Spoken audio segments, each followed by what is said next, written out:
Dear student, welcome to my YouTube channel inter commerce classes में आप सभी छात्रों का हार्दिक स्वागत है। तो आज हम लोग प्लस 2 का जो अकाउंट्स है हमारा उसका चैप्टर नंबर 3 गुडविल का हम लोग आज अध्ययन करने वाले हैं। तो सबसे पहले हम लोग आज डिफिनेशन देख लेते हैं जो इस प्रकार से स्पाइसर एवं टेगलर के अनुसार स्पाइसर और टेगलर जो है उन्होंने गुडविल को इस प्रकार से परिभाषित किया है। तो इसको हम लोग अध्ययन कर लेते हैं। ख्याति उसे कहते हैं जो व्यवसाय की प्रतिष्ठा, यानी जो भी व्यवसाय की प्रतिष्ठा है, मान सम्मान है, संबंध और उससे प्राप्त अन्य लाभों से उत्पन्न होती है। यानी ये ख्याति है क्या, जो हमारा मान सम्मान है उसी से संबंधित होता है हमारा गुडविल, जिसके कारण व्यवसाय अपनी शुद्ध मूल संपत्तियों में विनियोजित पूंजी पर सामान्य या अपेक्षित लाभ से अधिक कमाता है। यानी स्पाइसर एवं टेगलर जो है इन्होंने जो ख्याति का वर्णन किया है, डिफाइन किया है, उनके अनुसार जो हम लोग कैपिटल लगाते हैं और उससे ज्यादा जो है अगर हमारी अर्निंग होती है, इसका मतलब ये हुआ कि हमने अपने बिजनेस का ख्याति जनरेट कर दिया है। अब आइए यहाँ पे देखते हैं। अतः ख्याति वह संपत्ति है जिसकी सहायता से व्यवसाय सामान्य से अधिक लाभ कमाने में सक्षम होता है। इसका मतलब ये हुआ कि अगर दो कंपनी है, एक ए लिमिटेड है और एक बी लिमिटेड है, यहाँ पे मैं एग्जांपल के रूप में इसको डिफाइन कर देता हूँ। अगर एक कंपनी ए लिमिटेड है और दूसरी कंपनी जो है हमारी बी लिमिटेड है, अगर ए लिमिटेड का जो प्रॉफिट है 1 लाख रुपए है और बी लिमिटेड का प्रॉफिट जो है 2 लाख रुपए है, और दोनों केसों में जो दोनों केस है वहां पे जो है जो इन्वेस्टमेंट किया गया कैपिटल का अगर सेम है, तो इसका मतलब यह हुआ कि कंपनी बी का जो है गुडविल जनरेट हो गया है। अब जो है चूंकि ख्याति एक अमूर्त संपत्ति है, अतः ख्याति पर अन्य स्थायी संपत्तियों की भांति जो है इस पे हम लोग डिप्रिसिएशन चार्ज नहीं करते हैं, क्योंकि जो गुडविल जो है एक इंटेंजिबल एसेट्स है। तो केवल जो डिप्रिसिएशन चार्ज करना होता है हम लोग के अकाउंट्स में, वो चार्ज करना होता है टेंजिबल एसेट्स पर। तो अभी हमने देखा गुडविल का डिफिनेशन स्पाइसर और टेगलर के अनुसार, और उसको हमने अपने शब्दों में इसको डिफाइन किया कि गुडविल क्या है। अब इसका सटीक मैं एग्जांपल देने वाला हूं आपको, एक प्राइवेट स्कूल और एक जो सरकारी स्कूल का, जो इस प्रकार से है। अब जो है मैं आपको एक बहुत ही अट्रैक्टिव जो है एक एग्जांपल देने वाला हूं। आपने देखा होगा कि बहुत सारे लोग जो होते हैं सरकारी स्कूल की बुराइयां करते हैं, लेकिन कोई ये नहीं बताता कि असली जड़ है क्या, जिससे सरकारी स्कूल का जो है समस्याएं जो है समाप्त किया जा सकता है। तो आइए हम लोग आज जो गुडविल चैप्टर है, इसी गुडविल के माध्यम से हम लोग यह समझने की कोशिश करते हैं कि आज सरकारी स्कूल का जो है गुडविल इतना क्यों गिर गया है कि एक मजदूर का बच्चा जो है वो सरकारी स्कूल में पढ़ना नहीं चाहता है। तो आइए हम लोग इसको जो है एक डायग्राम के थ्रू जो है समझते हैं। तो अब हम लोग इस बात को समझने की कोशिश करते हैं कि जो सरकारी स्कूल है और सरकारी स्कूल में जो पढ़ने वाले बच्चे हैं वो अपने माँ बाप से कहते हैं कि पापा वहाँ पे पढ़ाई नहीं होता है, आप मेरा एडमिशन जो है किसी भी प्राइवेट स्कूल में करवा दीजिए। यानी इसका मतलब ये हुआ कि प्राइवेट स्कूल का गुडविल इतना बन चुका है, एक छोटा सा बच्चा भी इस बात को भली भांति समझता है कि सरकारी स्कूल में जब पढ़ाई नहीं होता है और प्राइवेट स्कूल में जब पढ़ाई होता है, भले ही उस बच्चे को ज्ञान हो या ना हो। तो चलिए हम लोग आज इसी पे डिस्कस करने वाले हैं। जो हमारा प्राइवेट स्कूल है और सरकारी स्कूल है, दोनों का ख्याति जो है अलग अलग क्यों है और ख्याति जनरेट होता कैसे है। तो चलिए इसको हम लोग एक ग्राफ से जो है समझते हैं। तो सबसे पहले हम लोग यह समझ लेते हैं कि एक्चुअल में गुडविल होता क्या है। तो गुडविल जो है मान सम्मान प्रतिष्ठा का विषय है, और इसको हम लोग जो है एक ग्राफ के माध्यम से समझते हैं कि जो हमारा गुडविल है वो कैसे रिफ्लेक्ट करता है, कैसे काम करता है। तो सबसे पहले हमने एक समतल दर्पण बनाया है और समतल दर्पण के सामने एक जो है व्यक्ति का यानी तस्वीर बनाया, फिगर बनाया हुआ है। तो जैसा व्यक्ति होता है ना, ठीक वैसा ही जो है उसका तस्वीर समतल दर्पण द्वारा दिखाया जाता है। इसका मतलब ये हुआ कि जैसा हम कर्म करेंगे वैसा ही हमको फल मिलने वाला है। यानी जैसा कर्म वैसा फल। इसको मैं लिख देता हूं, जैसा कर्म वैसा फल।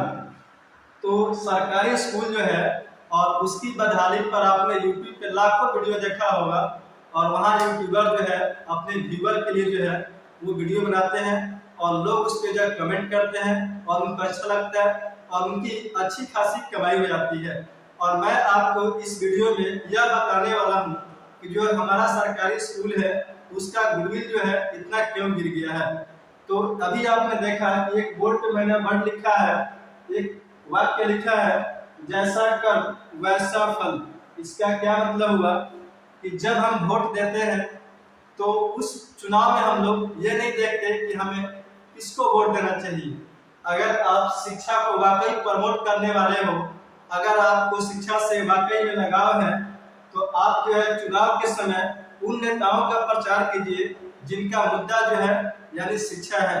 यानी वैसे लोग जो लोग शिक्षा को प्रमोट करना चाहते हैं, अगर वाकई जो है आप भी शिक्षा को प्रमोट करना चाहते हो तो आपको उनका साथ देना चाहिए। क्योंकि कहा जाता है जैसा कर्म कीजिएगा वैसा ही फल जो है आपको मिलेगा। तो हम चुनाव के समय जो है अपने आईना में उस नेताजी को या तो मौसा दिखाई देते हैं हमारे, या हमारे संबंधी दिखाई देते हैं, या हमारे पार्टी के दिखाई देते हैं वो, या हमारे जात भाई दिखाई देते हैं, और हम उन्हें जो है चुनाव में है जिता देते हैं। तो उसका फल तो हमें भोगना ही पड़ेगा। और उसको जो है अगर हम परिवर्तन लाना चाहते हैं तो वैसे इंसान को जो है हमें जिताना चाहिए जिसका जो है शिक्षा से लगाव हो, जो वाकई अपना चुनाव जो है शिक्षा के जो है मुद्दे पर लड़ रहा हो। अब जो है ख्याति को हम लोग और जो है समझते हैं ख्याति है क्या।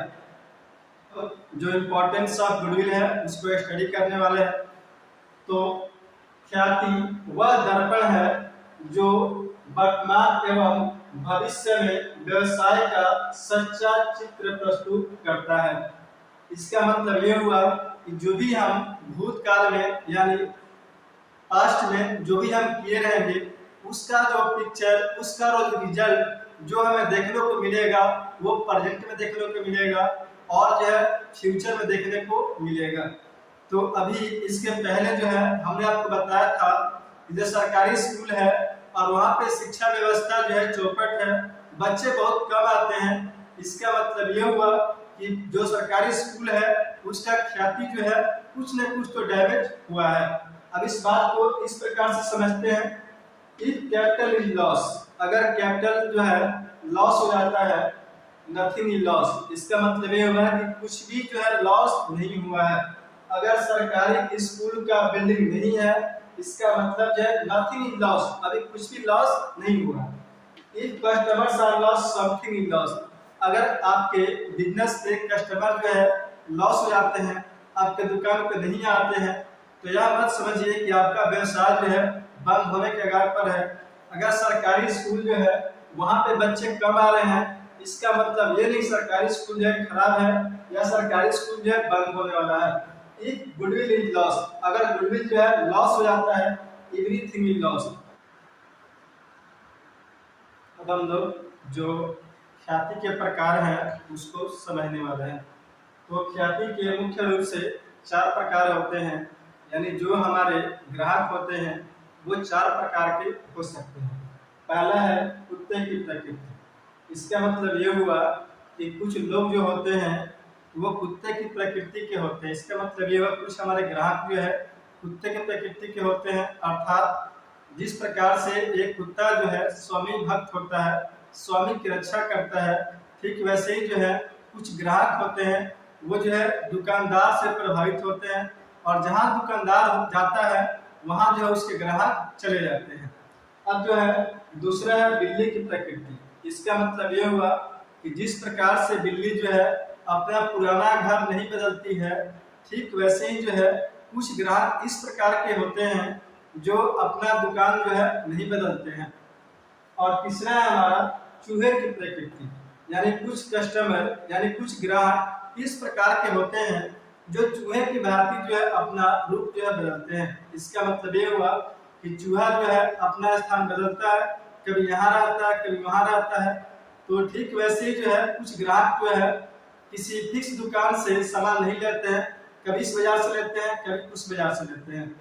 और उसके बाद जो है खरगोश की प्रकृति, तो हम सभी जानते हैं कि खरगोश जो है अपने आसपास के वातावरण से ही प्रभावित होता है, यानी खरगोश जो है दूर नहीं जाता है। तो कुछ जो है ग्राहक वैसे होते हैं जो अपना मार्केटिंग जो करते हैं वो आसपास की दुकानों से बाजारों से ही करते हैं। तो हम लोग अध्ययन करने वाले हैं जो हमारा गुडविल है, और गुडविल का जो इम्पोर्टेंस है वो हमने अध्ययन कर लिया। अब गुडविल का वैल्यूएशन करना क्यों जरूरी है, तो इसके पहले जस्ट हम लोगों ने सीखा अभी जो गुडविल जो होता है वो मान सम्मान का विषय है। और जिस पार्टनर ने अपना मान सम्मान बनाया होगा, तो अगर वो पार्टनर उस फर्म से रिटायर होगा या उसका डेथ होगा, तो वह पार्टनर जो है जितनी अपनी मेहनत से उस व्यवसाय का गुडविल बनाया होगा, तो उसका कुछ न कुछ हिस्सा जो है उस पार्टनर को मिलेगा।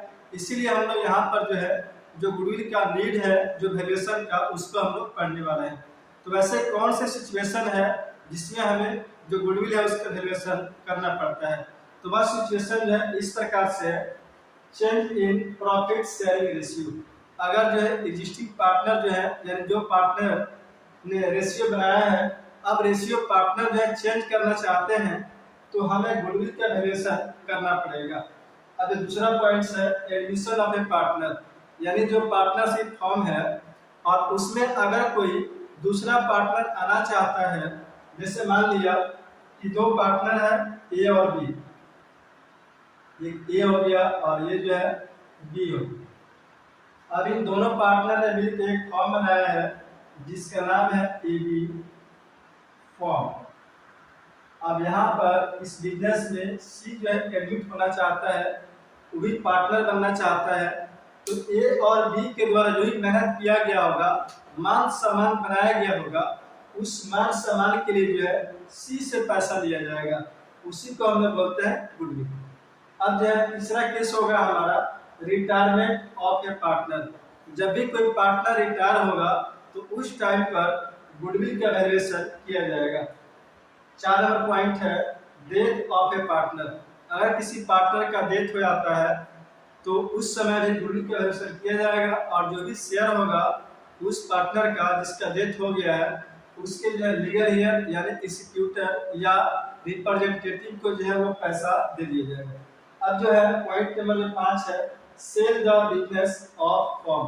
यदि पार्टनरशिप फर्म के बिजनेस को सेल किया जा रहा है तो उस टाइम पे जो है जो हमारा पार्टनरशिप फर्म है उसका गुडविल का वैल्यूएशन किया जाएगा। तो ये हमारे 5-6 केसेज हैं जिसमें हम लोग गुडविल का वैल्यूएशन जो है करते हैं। अब हम लोग जो गुडविल का वैल्यूएशन है और जो उसके मेथड है उसको हम लोग अध्ययन करने वाले हैं। तो सबसे पहले जो है यहाँ पर 3 मेथड है, और जो पहला मेथड है हमारा सिंपल एवरेज मेथड, और इसी में एक और है हमारा जो बी नंबर होगा, वो होता है वेटेज एवरेज मेथड।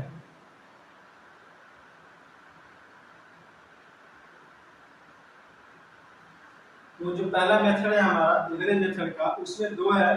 पहला होता है सिंपल एवरेज मेथड और दूसरा होता है वेटेड एवरेज मेथड। तो पहला हम सीखते हैं simple average method. Simple average method, तो इस मेथड में सबसे पहले हमें एवरेज प्रॉफिट निकालना होता है। तो यहाँ हम निकालेंगे एवरेज प्रॉफिट, और एवरेज प्रॉफिट इक्वल टू होता है total profits by number of years, यानी नंबर ऑफ ईयर्स से हम लोग डिवाइड कर देंगे तो हमारा निकल के आ जाएगा एवरेज प्रॉफिट। अब जो है गुडविल इक्वल टू होता है goodwill equal to average profit average profits into number of years purchase, यानी जितना साल का क्रय दिया होगा उस संख्या से हम लोग गुणा कर देंगे एवरेज प्रॉफिट में, तो हमारा जो है गुडविल निकल जाएगा। अब जो है जो हमारा पहला का जो सेकंड विधि है वेटेड एवरेज मेथड, उसका फॉर्मूला हम लोग देखते हैं। तो वेटेड एवरेज मेथड में जो है हमें वेटेड प्रॉफिट निकालना होता है। वेटेड, यहाँ निकाल देंगे हम लोग वेटेड प्रॉफिट इक्वल टू होता है total profit, total profits by total weight, total weight. अब जो है टोटल वेट निकल जाएगा हमारा और टोटल प्रॉफिट यहाँ पे रखेंगे और डिवाइड करेंगे तो हमारा निकल के आएगा वेटेड प्रॉफिट है। जो हमें गुडविल निकालना होता है वेटेड एवरेज प्रॉफिट मेथड से, वो जो है हमारा फॉर्मूला इस प्रकार से होगा वेटेज एवरेज प्रॉफिट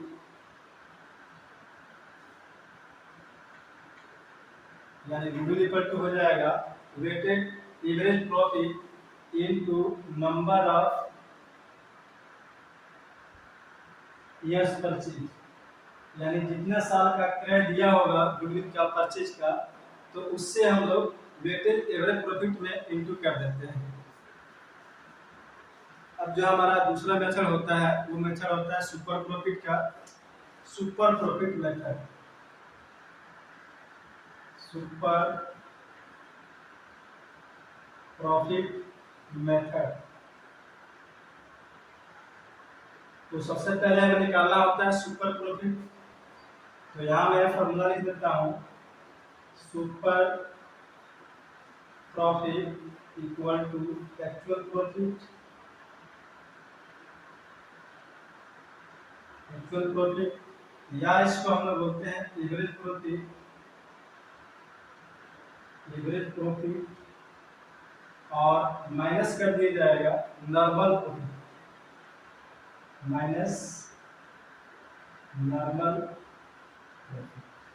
कई बार जो है आपको नॉर्मल प्रॉफिट नहीं दिया रहता है, कैपिटल एम्प्लॉयड दिया रहेगा, तो उससे भी हम लोग यह नॉर्मल प्रॉफिट निकाल सकते हैं और उसका फॉर्मूला हमारा इस प्रकार से होगा नॉर्मल प्रॉफिट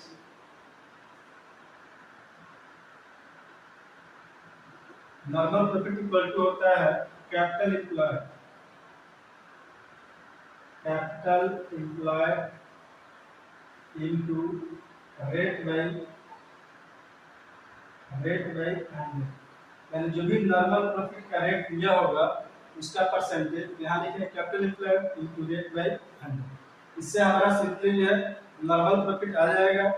तो एक्चुअल प्रॉफिट या एवरेज प्रॉफिट में से हम लोग नॉर्मल प्रॉफिट को माइनस करेंगे तो हमारा आ जाएगा सुपर प्रॉफिट। अब क्या है यहाँ पे गुडविल निकालने का जो हमारा फॉर्मूला होता है goodwill equal to super profit, super profit into number of years purchase, numbers of years purchase, यानी जो भी जो गुडविल का क्रय ईयर दिया होगा उससे हम लोग इंटू कर देंगे सुपर प्रॉफिट में, तो हमारा जो गुडविल निकल जाएगा। अब जो हमारा आखिरी मेथड है जो यानी तीसरा मेथड है जो वैल्यूएशन ऑफ गुडविल का, वो हमारा मेथड इस प्रकार से है कैपिटलाइजेशन मेथड। इस मेथड का जो है जो दो आधार है, पहला हम लोग या तो एवरेज प्रॉफिट मेथड से बनाते हैं या सुपर प्रॉफिट मेथड लेते हैं। तो बेसिकली आपको यह क्वेश्चन में दिया रहेगा कि इसका जो आधार आपको लेना है या तो एवरेज प्रॉफिट दिया होगा या सुपर प्रॉफिट क्वेश्चन में दिया होगा। तो सबसे पहले हमें निकालना होता है कैपिटलाइज्ड वैल्यू। तो कैपिटलाइज्ड वैल्यू इक्वल टू होता है एवरेज प्रॉफिट, या अगर दिया होगा सुपर प्रॉफिट तो सुपर प्रॉफिट लिखा जाएगा और उसके नीचे डिवाइड किया जाता है रेट ऑफ रिटर्न। जो भी जो है नॉर्मल रेट ऑफ रिटर्न दिया होगा आपको 10% या 5%, उससे आप लोग डिवाइड कर देंगे और इनटू कर देंगे 100 से, तो हमारा निकल के आ जाएगा कैपिटलाइज्ड वैल्यू। अब जो है गुडविल इक्वल टू होता है कैपिटलाइज्ड वैल्यू जो हमने अभी निकाला है माइनस एक्चुअल कैपिटल एम्प्लॉयड, जो भी जो है बिजनेस में एक्चुअल में कैपिटल एम्प्लॉयड होगा उसको हम लोग माइनस कर देंगे तो हमारा आ जाएगा गुडविल, या इसको हम लोग बोलते हैं नेट एसेट्स। तो यहाँ पर नेट एसेट इक्वल टू क्या होता है, total assets minus outsiders liability. तो ये रहा हमारा गुडविल के रिगार्डिंग जो है बेसिक थ्योरी, और इससे हमने जो भी इसका कंसेप्ट है गुडविल का, 3 मेथड जो है या डेफिनेशन हमने बहुत अच्छे से किया। और आने वाला जो हमारा वीडियो होगा वो होगा गुडविल का न्यूमेरिकल पर।